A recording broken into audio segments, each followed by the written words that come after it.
চেহারার কি অবস্থা করেছেন? নিজেকে কখনো আয়নায় দেখেন না?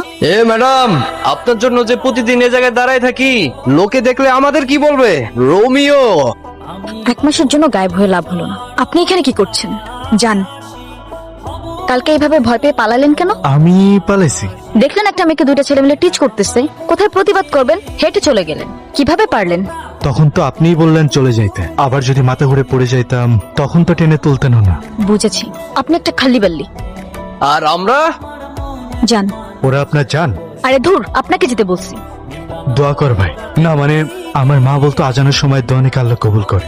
ওই তুই নামাজ পড়স? তুই শুধু একবার দোয়া কর, এর থেকেও সুন্দর মেয়ে তুই তোর লাইফে পাবি। মায়ের কথা মনে করাই দিলি।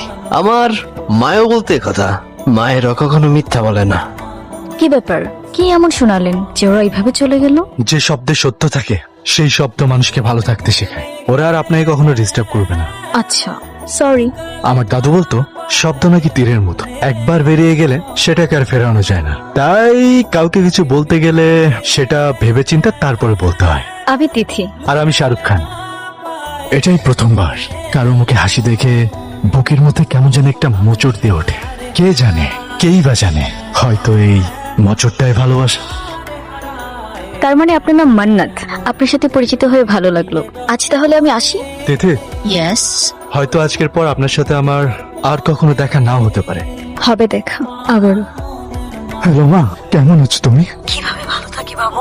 তুমি কি আমার উপর রেগে গেছো মা? সেদিন তুমি আর বউ এভাবে চলে গেলে, বাবাও না ফেরার দেশে চলে গেল। আমি ছোট একটা মানুষ, কি আর করতাম বলো মা?